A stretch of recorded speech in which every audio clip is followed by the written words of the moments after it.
So today's class is going to cover the lean business canvas and iterative design, as well as ideation and sources of opportunity. Now, that's a whole lot of words, right?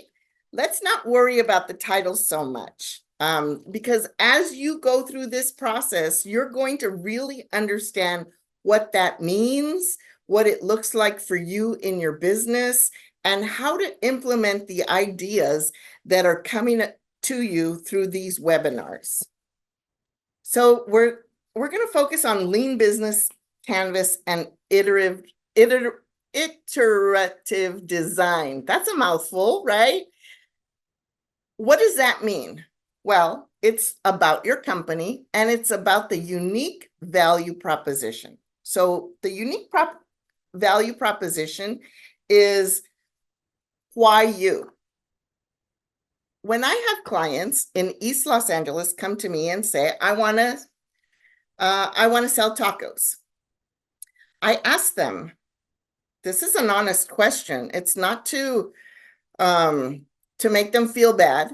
It's not to have them feel like they can't do it. But the question is, why would someone come and buy your tacos versus the 20 taco makers that are out there on the same street or in the same area? Why your tacos? What is so great about your tacos?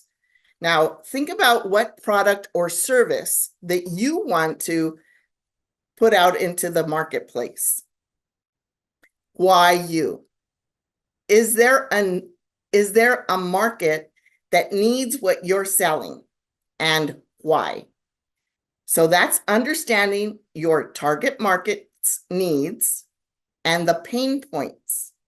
So for example, if you are driving a car and you're out of gas, your light goes on, you're about to be out of gas, is there a gas station close by, right? Maybe there isn't a gas station in about 5 miles from you, and you're not going to make it. Well, if I were going to put a gas station somewhere, I would see where those gas stations are placed and whether or not there is a high level of traffic in those areas where people might run out of gas and need a gas station in that area. That's my target market, right? Commuters putting a gas station where there isn't one for 5 to 10 miles, and people who might be running out of gas. Think about your product or service. Write it down if you have to. What is your product and what is your service? Now, some of you might say, well, I sell a whole lot of things. Okay, let's talk about your industry. Is it food? Is it fashion? Is it services? Is it janitorial services? Is it childcare services? What is your industry? Okay. Now, if it's a service, you can break it down into janitorial, childcare, consulting,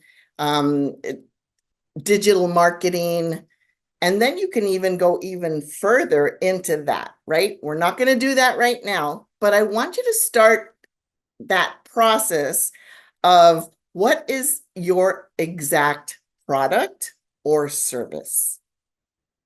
Then you want to analyze your competitors and find gaps in what they offer.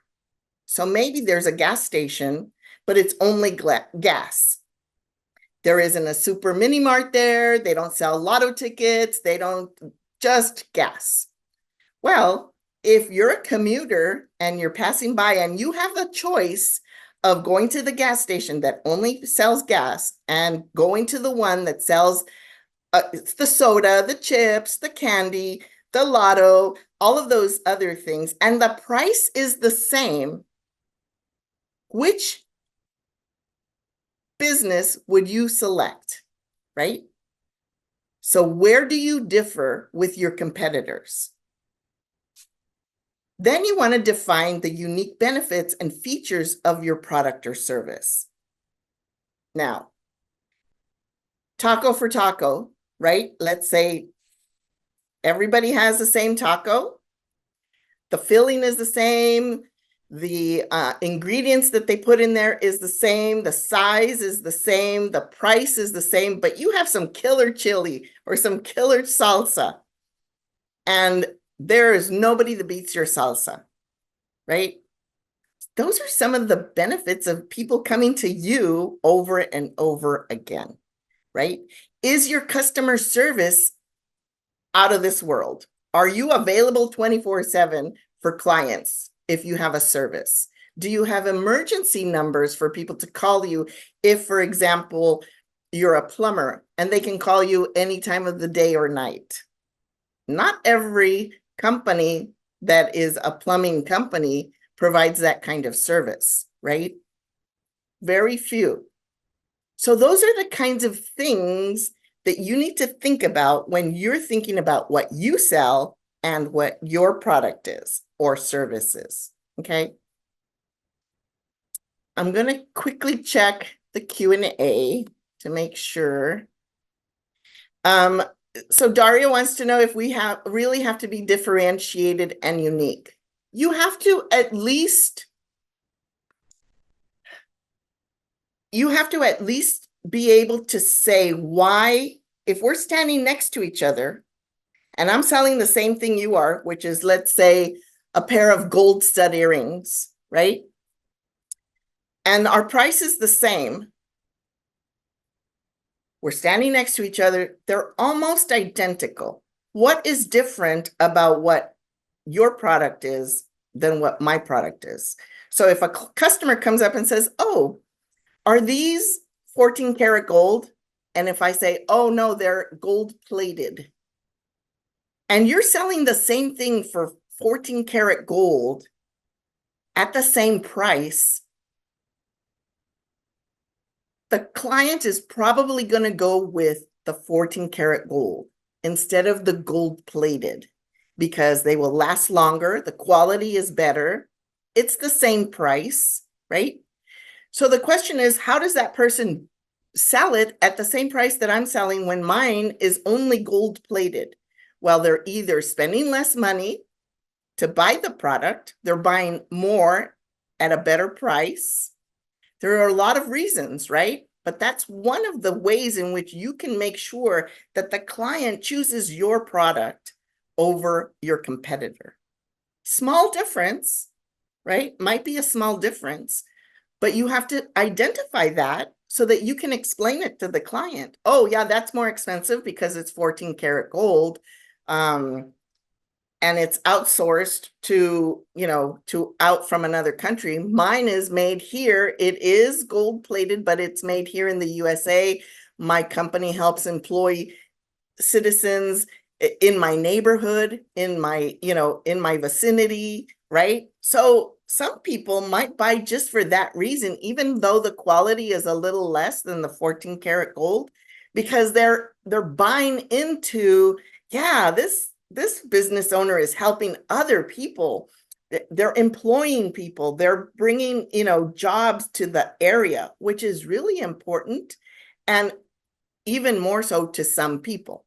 So what is that uniqueness about you and how you run your business? And then you want to articulate your offering, how it solves problems, how it improves the customer situation in a way that others do not. Now, you might say, jewelry, how does that improve anybody's situation, right? Well, some people are allergic to gold-plated because it turns their ears green or their ring finger green, right? Maybe they're allergic to the metal.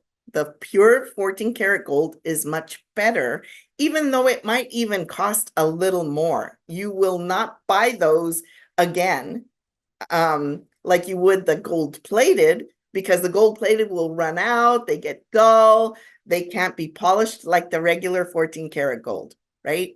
So those are some of the ways in which you can determine how you are solving a problem for the customer. All righty. Any questions?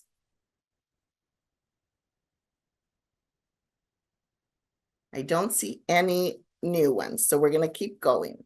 Okay. So features versus benefits. Okay.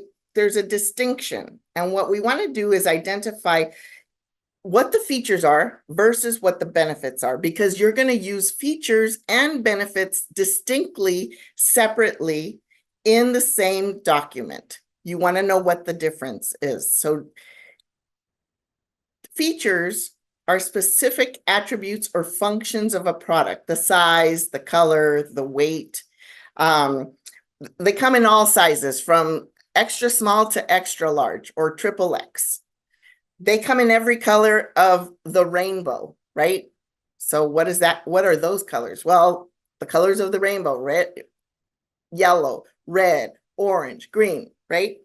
And if they come in additional colors, that's even better, right? That's a feature that you may not find. Not only are they in every color, in any size, they come in extra thin, they come in lycra, they come in spandex, they come in cotton, they come in linen. Wow, what a selection, right? Now the benefits is the positive outcomes or the value that those features provide to the customer. They have quite a selection, right? The more you buy, maybe the less the price. The more you buy, the less the shipping cost. What are the benefits of purchasing from you? Not what does your product look like, not how much does it weigh, not any of those things that are features, but how are you going to feel once you get that product? How are you going to feel once you get that service? Right? Now think about, and these days we hardly see commercials if you're streaming programming on your laptop or your phone or anywhere, right? But we do see advertisements sometimes. And think of a commercial that has provided what the benefits are of you buying the products versus what the features are. The benefits versus the features. Now, on your worksheets that you're going to get, you're going to have a page for that in particular, okay? You're going to have a page that says, what are your core competencies? What is your unique resources or your capabilities? What are your key features of your products or service? And then the benefits of those features. So you want to make sure that you fill that out. This document that you're going to get the link to, that you've gotten the link to, that has worksheets, it's just for you to start thinking and writing down. It doesn't have to be perfect. It's not going to be the first thing, like you're going to write this and that's going to be the end of it. No, you're going to be able to use a pencil because you want to erase, you want to change it, you want to make it better.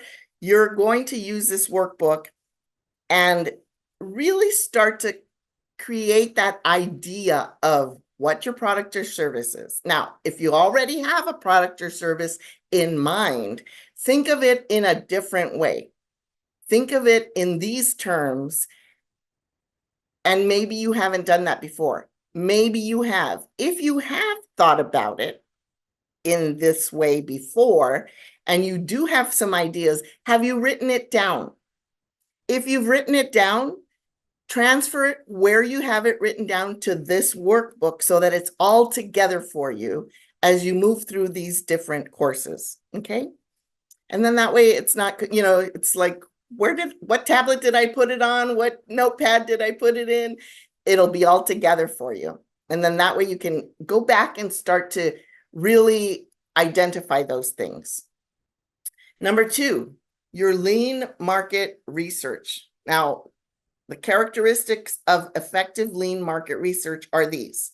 You're focusing on gathering just enough data to make informed decisions quickly. Don't waste weeks and weeks and weeks. No. What is your product or service? You Google market share in your industry, market share. So What is market share? Market share is who are your two competitors? So let's say we're going to do a market share on greeting cards. Hallmark. What is Hallmark's market share of greeting card sales? So you're going to replace your product or service with your industry. So, for example, market share of tacos sold in the food industry in the city of Los Angeles. Market share, okay? Of all the food that is sold in the city of Los Angeles, what percentage of all the food sold are tacos? And the second part of that is that you're going to search after that 5-mile radius. How many X, Y, or Z businesses are within a 5-mile radius of where you are or where your business will be? And it doesn't matter if it's from your home or at a brick and mortar, or if you're street vending, because you cannot street vend everywhere in the whole universe, right? You have your places, you know where your customers are, that's where you go. So 10 miles at the max of what other competitors are out there selling what you sell. Those are 2 Google things that you need to do. Write them down, and if you still need clarification, put it in the chat or the Q&A. We'll go over it again. You want to use low-cost methods as surveys, interviews, social media analysis to really see if people are interested in what you have. Don't spend a lot of money. Ask your friends. Ask your friends to ask 2 friends. What do they think of this idea? What do they think of this product? Is there a need for what you're selling? Okay. Now, we know that sometimes friends and family, they take a long time. They, have a burrito party, have, some punch and cake, some sodas and cake, and tell everybody, we're going to come over, we're going to have some cake, we're going to have some cupcakes, we're going to do a little survey, I'm going to introduce you to a concept I have. Do it really inexpensively. The people that you know that you will probably eventually start to sell to first are going to give you their best opinion and their most honest opinion. And you won't have to spend too much money to get that opinion. Then you want to prioritize the direct feedback from your potential customers to validate that assumption that, yes, this product is going to sell. Yes, this taco is going to make money because it has that special salsa. Okay. And then iterate and adapt. Iterate just means repeat. Start with a draft, and then a second draft, and a third draft, and a fourth draft, and a fifth draft until you finally get that version of, yes, this is it. I'm ready to go to market. I'm ready to sell my first product. Okay. You're going to adapt those findings to refine who is your real customer. Okay. Because we're going to take off the table the fact that we want to make money. We all want to make money. We all want to make a profit in this business endeavor.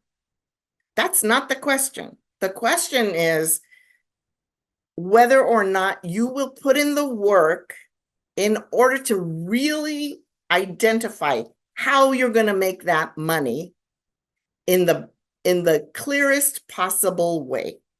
Because we're all out for profit, and we want you to be successful in that as well. So take this time to really do that foundation, right? You can't build a house without the foundation. So we're going to build that foundation so that your business starts off with a bang. Now, that doesn't mean you're going to start off with a bang and you're going to stay there, right? You might take a dip in sales, but that's okay, because your plan that you're going to end up having at the end of all of these webinars is going to show you how you're going to get through those times in which you have a dip, in which you are not making as many sales as you feel like you should. Okay, so don't worry about that. It's going to be a roller coaster ride, and that's okay, because you've got the seatbelt to hold on. So in terms of benefits versus features, you want to resonate with customers because it'll address their needs and desires directly. You want to describe the product, what it does, and then the benefits are going to explain why it matters to the customer. Okay? Why does it matter that it's 14 karat gold? Why does it matter that it might be gold plated, right? We gave those two different reasons. One is going to not cause greenness on your body. The other one is because it's made locally, right? So whatever it is that it's the benefit for you and your product, you want to emphasize that. You want to emphasize those benefits to the customers. You want to ask your potential customers questions. Does it matter to you that this is locally forged down the street, that the place I buy them from employs, so many people here locally? Does that matter to you? The more you ask your potential clients about what matters to them when they make a purchase, when they spend their money, the more you're going to be able to identify what it is that your potential clients really care about, what matters to them. And then you can start to speak their language. You can start to tell them what it is that they care about and how your product is going to help them to feel good about buying your product or service. Okay? That's how they're going to be motivated to either improve their situation or to share your information. Because remember, it's not just about somebody buying a product, going away, and forgetting about you forever. No, it's about them buying your product, loving it, and then sharing that product or service with other people so they can also go and buy it from you. Okay? It's not just a one-time deal. It's that perpetuation. It's that motion of the pebble in the water when you drop that pebble and it just ripples. That's what you want your products or services to do. Okay? Your competitors analysis. Now, using the 3 C's framework through Nifty, and you're going to see this language again in the modules through Nifty, right? You want to identify your key competitors in your market, just 2 or 3. Now, if you manufacture tennis shoes and you sell them at the swap meet, Nike is not your competitor. Okay? Nike is not your competitor. Not for this purpose. Okay? Not for this purpose. So when you think of competitors in your industry with selling the same things that you sell, okay, you want to think about who is in those 5-mile radius around you. Those are your competitors for the purpose of this exercise and for this process, okay? You want to compare their value proposition, their features, their benefits, and their pricing. So if you have, let's say you do sell tennis shoes, and maybe you don't manufacture them, but maybe you buy them wholesale and then you resell them. Are you providing value in comparison to your competitors by maybe having a shoe repair in the back, by selling other products that go along with tennis shoes, like socks, like shoelaces? Are your hours extended? Do you open later than the other competitors in your area? Do you have substantial parking? Easy peasy for customers to come park, free parking. Do you have a really well-lit location that makes it easy for people to see? Those are all value propositions that you need to think about when you're thinking about your competition and how you differ from those competitors.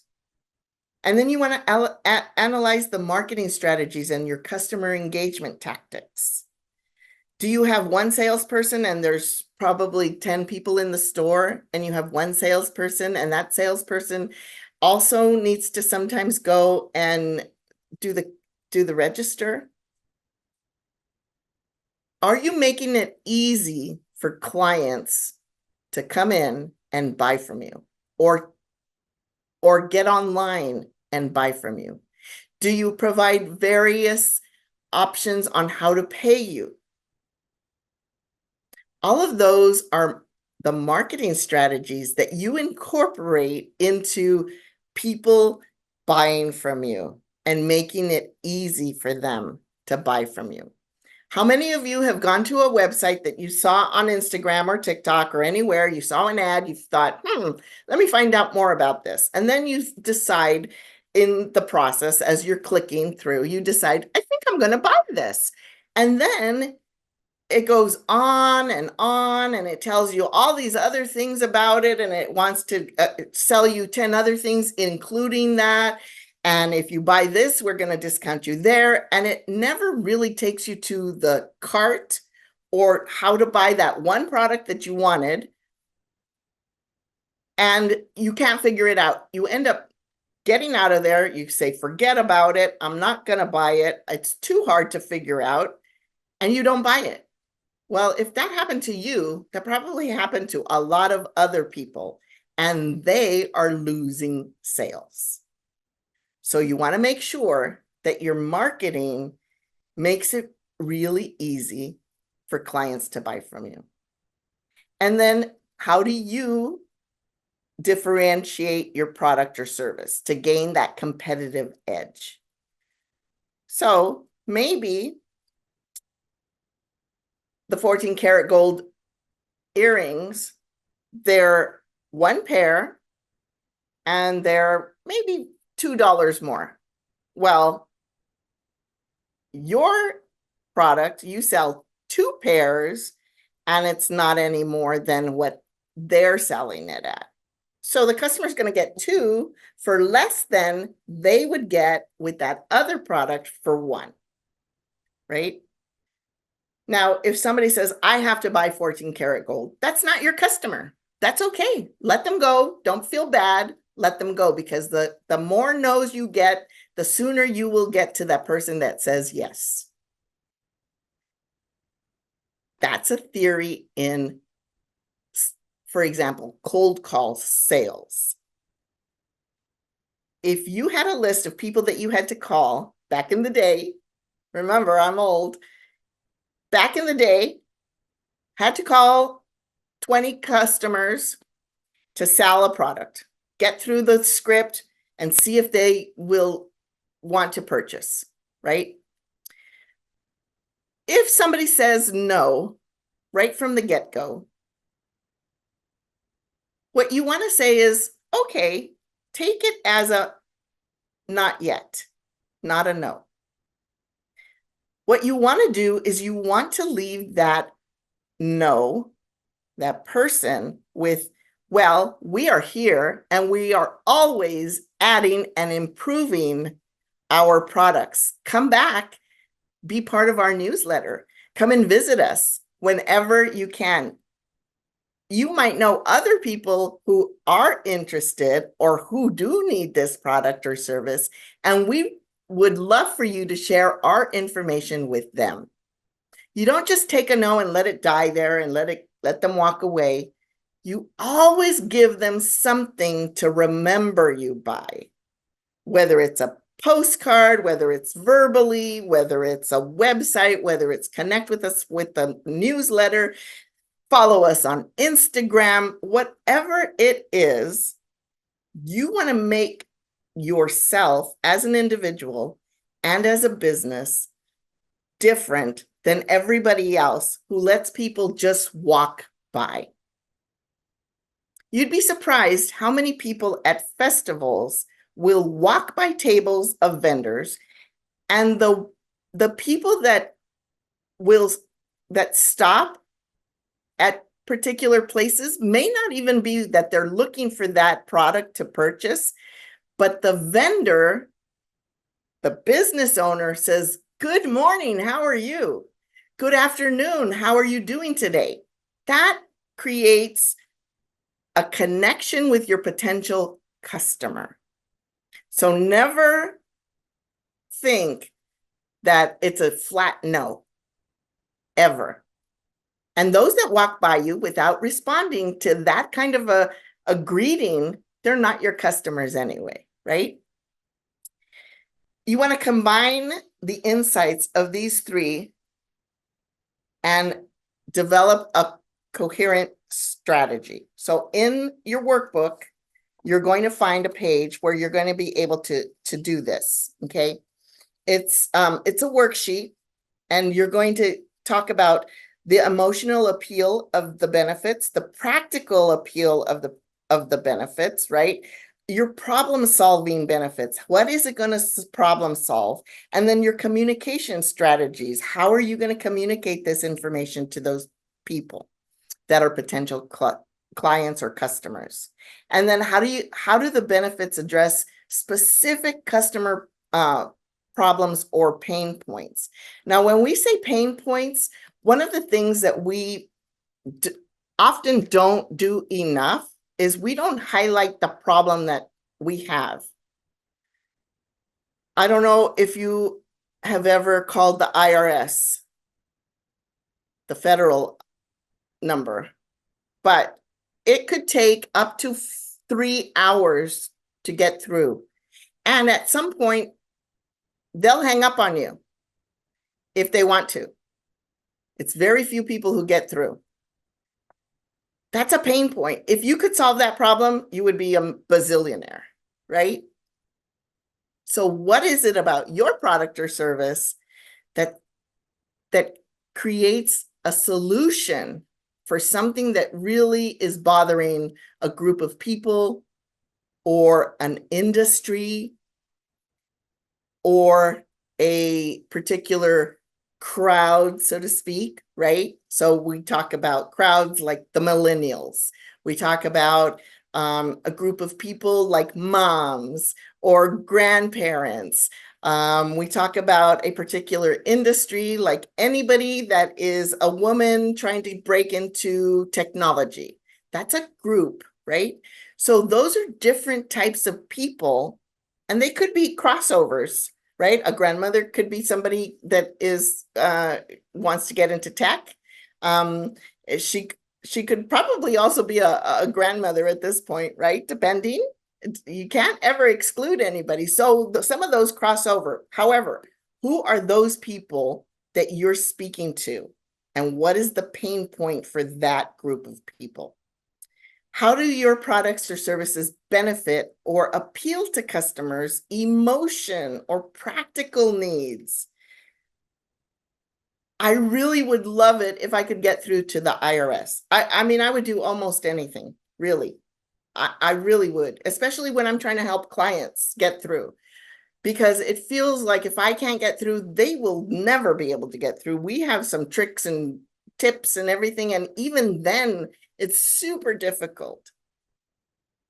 How can you effectively communicate those benefits to your target audience? Well, you've got to speak their language, and you've got to just put it out there. I know that this bothers you. I know that if you had this would not, you would sleep at night. You would wake up early with lots of energy. Think of cosmetics and the health industry. Do you want to be able to walk a 5K or run a 5K? You've got to get in shape. My program is going to show you how to run a 5K, and not only run the 5K, but win the 5K. Now, I'm communicating that this is not just to get in shape. This is to win a 5K. That's how excellent this program is, right? How many of you want to sign up for my program? It's that intense. And that's how much you have to believe in your product or service, okay? Now, we're going to list the key actions that you need to take to implement your strategy, and then outline the timeline for these actions and assign responsibilities. Now, this is the second part. However, we're not going to do it all today. You know that, right? You have lots of modules to go through. You have lots of webinars to attend. This is just an overview to start laying that foundation of understanding so that you can start to say, aha, I remember this is part of that component of the business plan. This plugs into this chapter, right? That's what it's for. So we're not going to go through a whole business plan today. However, I'm going to be touching on certain things that will come up in later sessions. Ideation and sources of opportunity. Ideation just means thinking, coming up with ideas, coming up with strategies, seeing whether it's going to work or not, why it's not going to work. All of those things that you're going to start to think about with your business, right? We're going to make concrete. Here's the difference of not doing this and then doing it. For example, well, I've decided that I'm going to open a crochet business, and I'm going to crochet blankets, and I'm going to sell blankets at the end of the year for at the Christmas bazaar, and I'm going to crochet 400 blankets because I think I could sell 400 blankets at the end of the year at the Christmas bazaar. Okay. That's a great idea. Wow, they're unique. They're handmade. Terrific. Okay. But I don't know how much yarn it's going to take. I don't know how much time it's going to take to create a baby blanket. Let's say it's a baby blanket. A baby blanket. I don't know how much each ball of yarn costs. I don't know where I'm going to buy the yarn wholesale so that I don't have to pay retail. I don't know any of that.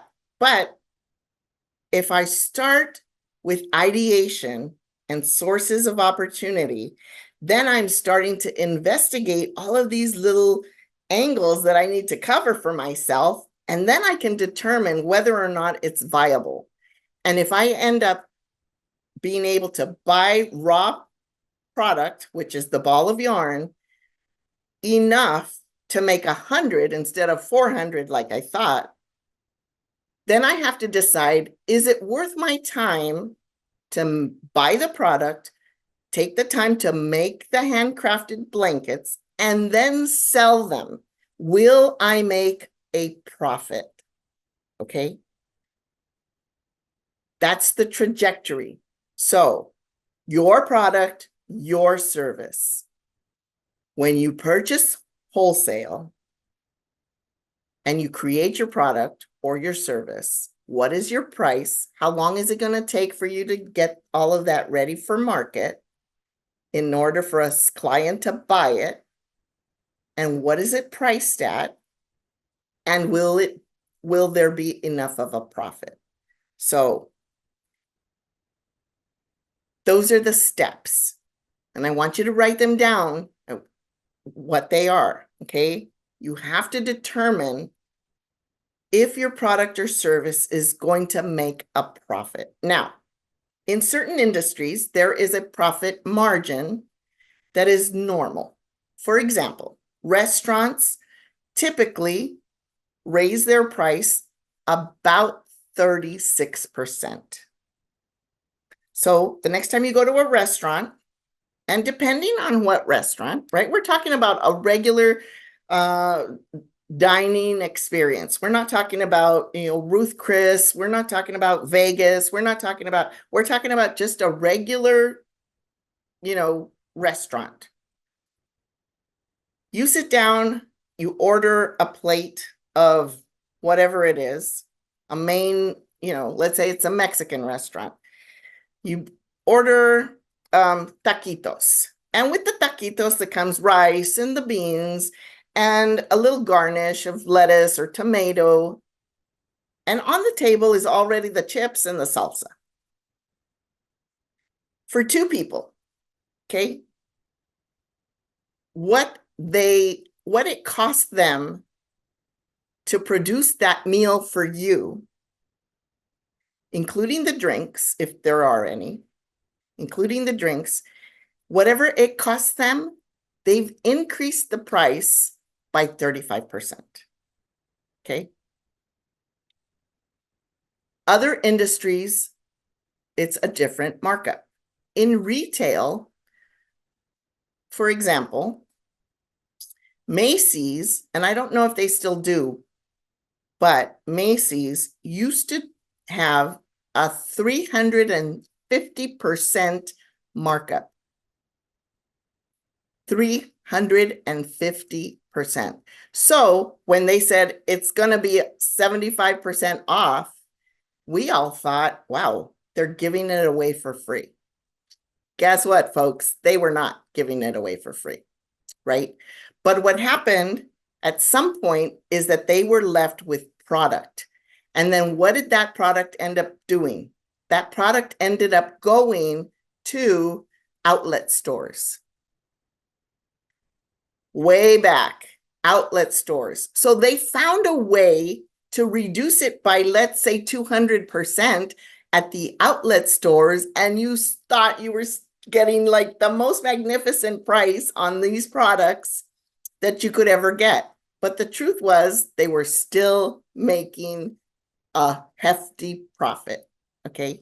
Now, at those outlet stores, those companies specifically outsource and make product just to sell in the outlet stores, because they found that mentality of us thinking that we're getting a really good deal was working for their bottom line. And that's brilliant in terms of business, right? It's not so great for us necessarily as consumers, but in terms of business, that's brilliant. So what is it that you can do in your business that will create that same need, that same desire, that same wow factor, right? And so you want to be able to creatively think.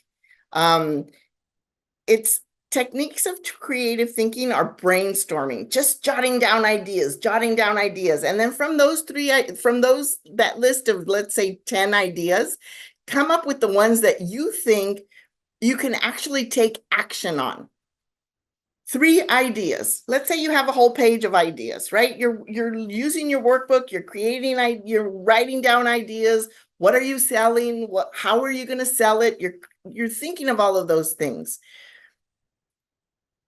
Choose the 3 most exciting to you, because if they're exciting to you, you will take action on those ideas. We're not talking about being successful. We're talking about taking action to see if it rolls out the way you thought it would. And then if it doesn't, move on to the next list, the next one on the list. So number them.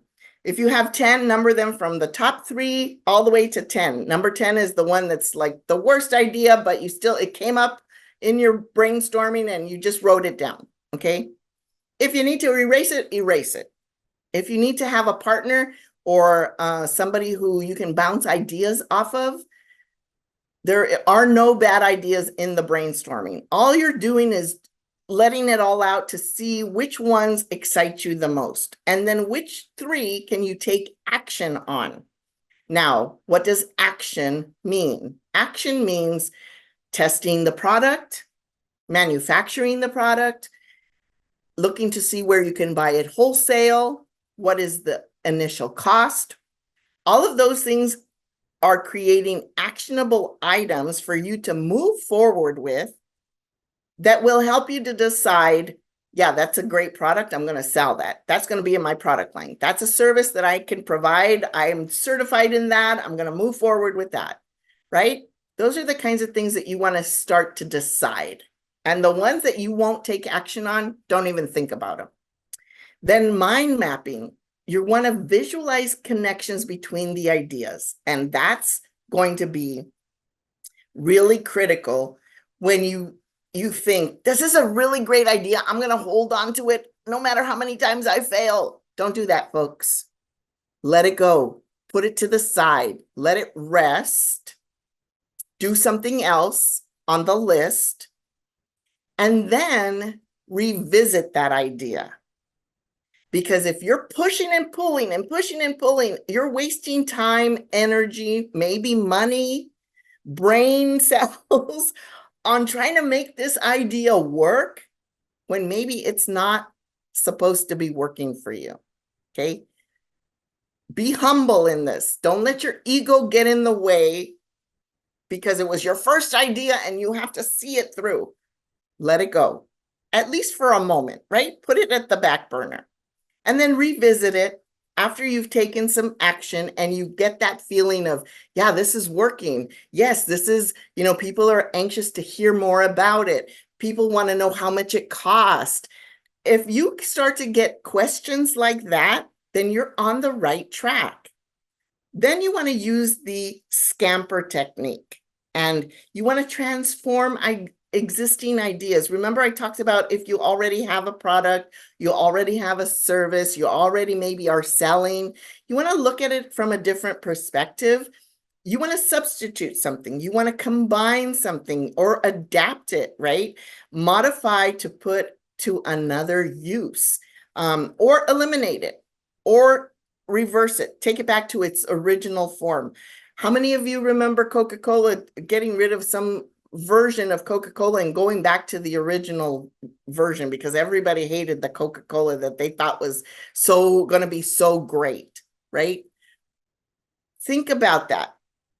Think about what you're doing, what you're implementing, and whether or not it should be left to the, in the trash, whether it should be adapted, whether it should be combined or substituted, or just modified in some way, shape, or form. Okay. Your business ideation, your vetting, your feasibility. How are you going to know whether these ideas are the ones that you should move forward with? We talked about getting excited about it and taking action, but you want it to be realistically implemented as well, right? I always wish that I could, play the piano, but I took piano lessons. I had a friend give me a piano. I still cannot play the piano. It's just not realistic for me.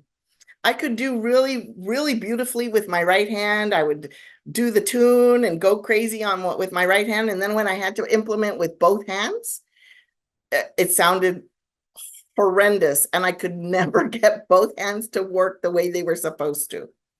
I had to give it up. I had to give away the piano. I had to let it go. Okay. So what is it about your ideas that you have to let it go in terms of it's just not going to get implemented? Okay. And then what is your market potential? Is there a demand for your idea or your product or service? Now, the taco guy, he was convinced. And guess what? He was right. His salsa was amazing. And he's in the process of actually trying to bottle his salsa to sell.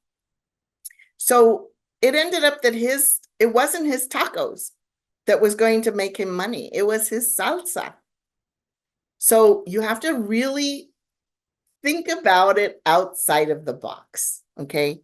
What is your uniqueness? Again, if your competitors are all the same, they sell the same combination of tacos. They use the same ingredients. They have the basic salsa. Then what can you do to switch it up? Because maybe you didn't think that creating a salsa was all that important, but maybe it is. Okay. And then profitability. Can it generate a sustainable profit? Now, if you're working, let's say you have a 9-to-5 job, okay, or a whatever job, but you have a job and you're thinking about entrepreneurship.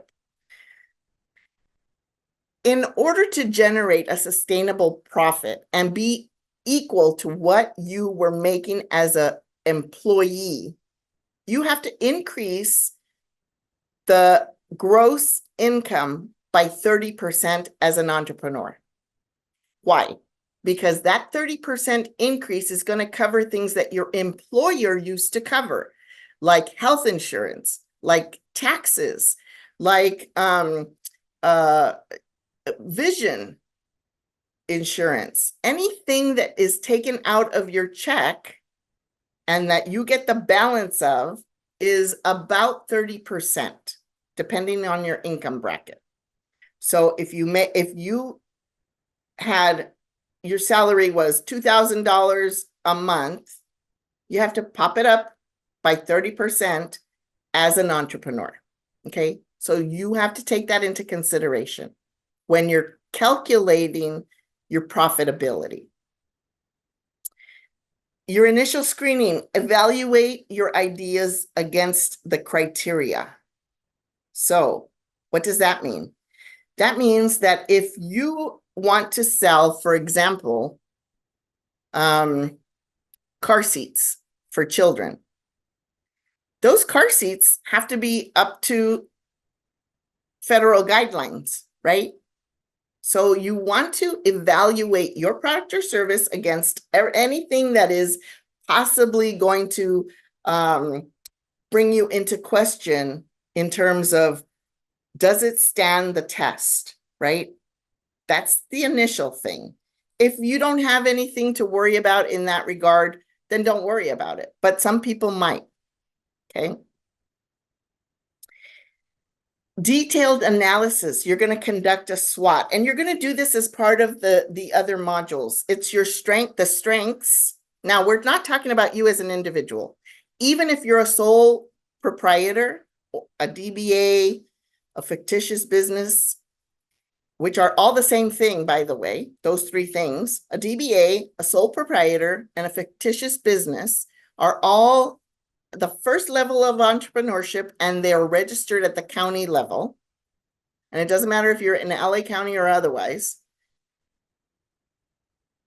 That is a SWOT analysis about the business, not you as an individual, even though you might be the only one running your business at this point, okay? What are the strengths of the business? In other words, is your product popular? Is it the only one in a 5-mile radius that people can buy? Does it come in lots of colors, right? All of those are your strengths of the business. What are your weaknesses? Well, there are 20 taco stands along the same street that you want to put your taco stand. That's a weakness. That doesn't mean that it can't be overcome, but it is a weakness to start off. What are the opportunities? The opportunities is to turn that around with an amazing salsa or great hours or specialty drinks, right? What are the threats? The threats are somebody else is going to catch on to your idea and park right next to you and sell the same thing and have specialty drinks. That's a threat. And then there are external threats like the pandemic. That was a major threat for all of us in all industries, right? So you want to take a look at the business from that perspective. What are your strengths, your weaknesses, your opportunities, and your threats? Those are all the kinds of things that you're going to be looking at moving forward. But I wanted to mention them here so that you're not surprised about what it might be or how it might look and what it means, okay? And then you'll have questions as you're coming along in the in the webinars, and you'll be more prepared to ask even more questions and get more answers as you go along. Okay? You want feedback and refinement. You want to seek feedback and then take that feedback with a grain of salt, but also look at it critically. Look at it and determine if that feedback is great feedback, if you can make some changes based on the feedback, if you can adjust certain things based on the feedback, or if it was not helpful at all, right? Because sometimes we get feedback that isn't helpful. It's okay. You don't get mad about it. You don't get, like, oh, they don't know what they're talking about, that kind of a thing. No, every feedback is helpful. Even if it doesn't even if it doesn't change how you feel in the moment, you want to keep it there, because I'll tell you one thing, not everybody is going to love your product or service. Not everybody. I hate to tell you that, folks, but not everybody will have a need for what you're selling. So who will? Let's focus on them, right? And start to identify them. Now, you might have heard the phrase, who is your ideal client? Who is your avatar if you're a little younger? Who is your ideal customer, right? Well, in some cases, you might only sell something for a certain crowd, but likely that crowd has other people that will buy for them. So, for example, if you say, my client ultimately is a child from the ages of 5 to 10, maybe it's a reading program, it's a service. It's a reading program for kids from 5 to 10 years old. But that's the person that's getting the service, right? The child. But who is your actual customer? Your actual customer are the people that will actually buy the service for that child. So you're talking about moms and dads and grandparents and aunties and uncles and all of the neighbor, the babysitter, the teacher. You're looking at a lot of other different kinds of clients, even though your product is for a child from 5 years to 10 years old. Okay, does that make sense? Let me know if that doesn't make sense, because I see these people who are going to buy from you in a different way, and not always think, oh, they're my clients and they're the ones that are buying and they're the only ones. No, it's an expansion. Think of that pebble that I mentioned at the beginning, the ripple effect of everybody that could potentially be your client. Okay. You want to map your ideas, your internal sources, your resources. What resources do you have that could be leveraged? Now, if you're that person that is providing a service of reading, teaching children from 5 to 10 to read, are you a master reader? Do you read 800 words a minute? Do you have 3 rooms in your home full of books? They don't even have to go to the library. Do you have books that are audio? Do you have a specialized technique for teaching children how to read and read effectively and quickly? What do you have that you can leverage your services? And then what is your strengths and skills? Again, with that SWOT, right? We don't want to just know them. We want to be able to communicate them to the people that are potentially buying from us. And then your existing products or services, how can they be improved or expanded?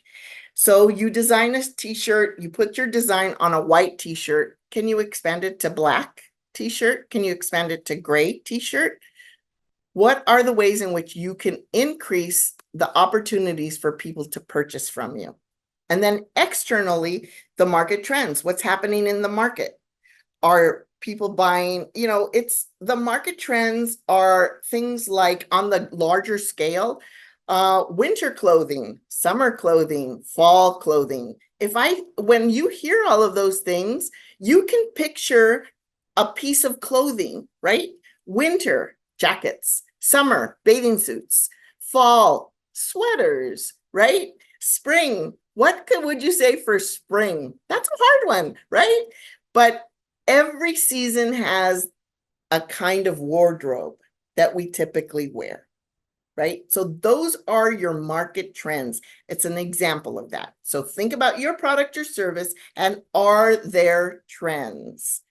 Customer needs, what problem are you solving? Now, when we say idea mapping, you can literally put these things on a map and see how they connect to each other. Okay, because the more you know about your internal strengths, the more you can express it externally to customers, to the marketplace, to the store where you want to sell your products or services, right? And then your competitor analysis, what gaps exist in the competitors' offerings? What are those? Now, I would say about 20 years ago, I thought it would be a really great idea to create greeting cards in Spanglish, because I would go to the markets or I would go to the Hallmark store and there were maybe 2 or 3 cards, variety of cards in Spanish, and they were very typical. The Spanish was not accurate, and there was nothing bilingual, no Spanglish at all. But Spanglish is not very popular because the ones that speak Spanish used to say, speak Spanish well. Those that speak English well. And if you're bilingual, speak either one of them well and don't mix them. But guess what? Kids grow up mixing languages like I did. Born here, my parents were from Mexico, but in our home, we Spanglished all day, every day. So I started to think, wow, I'm going to create a Spanglish card. Well, the universe heard me and told Hallmark, because in the next 5 years after that, they had sections of bilingual cards. For birthdays, first was the first one. And then after that, for special holidays, for thinking of you. And I felt like they stole my idea, but what I didn't do was move on it. I thought it was a good idea. I didn't say it to anybody. I didn't ask for people to join me. I didn't think about it and move on it. Now, if you go into a store, you'll probably see a greater variety. And then in addition to that, now instead of 3 or 4 different little cards for Hallmark, they have sections, big, huge sections of Spanish cards, and their Spanish has gotten much better. And their designs have gotten more refined, right? It's not just the piñata or the sombrero anymore. They're really beautiful. And kudos to them for having the money and taking the initiative and doing that. I didn't have that. I didn't do it, but it was a missed opportunity. Okay. Don't miss your opportunities. Because your business idea, the concept for your product or service, it's really important. And if it's heartfelt, you're going to feel that in, innovativeness, that creativity, even though it may not be validated yet, even though people might think you're crazy. If it's really in your heart to do, don't let those naysayers talk you out of it. Do the work and say, look, I'm doing the work. I'm proving that there's a market for it. I'm pricing it correctly. I'm buying it at wholesale. I know how to market it. I know what the benefits are. I know what the features are. And that is why I say that this business plan could be an internal document and that it could be shared with anybody, even your family that might say, oh, no, you've tried too many things already in your life. You're not going to, it's just another one of those things. No, this will really put you in a position to say, no, I am moving forward with this and I've done my work and this is going to work at some level. Okay. The business opportunity It's a viable business idea that has been validated by research and through doing the work, and then it shows potential for success. Now, in the first 2 years, your success might be minimal. That doesn't mean that you're not having success. And part of the business plan as you go forward, you're going to either have a 1 year, 3 year, or 5 year projection on how many products or services you think you can sell, and what are you going to do to increase your profit year after year. Okay. The characteristics, they meet the market demand. It's feasible and it has a clear path to profitability. So it's really just spelling it out, putting it on paper, making sure that you've crossed your T's and dotted your I's, that you've done the research, you know what your competitor is selling. You might even know where they're buying their products from, right? Because maybe they have a delivery guy and maybe you said, oh, you deliver at this little place. Where do you work? Where do you get your merchandise, right? You might walk up to the business owner and say, I noticed that you're selling X, Y, and D. Are you getting a good price? Do you know where I can go and purchase this? People want to see other people succeed. And if you give somebody a little competition, most business owners are not afraid of a little competition. They're not. They know who their clients are. They know that their clients come to them. And if you take away even 0.5% of their clientele, it's okay, because in the next quarter or in the next month, they've increased it by 2% because they had a plan.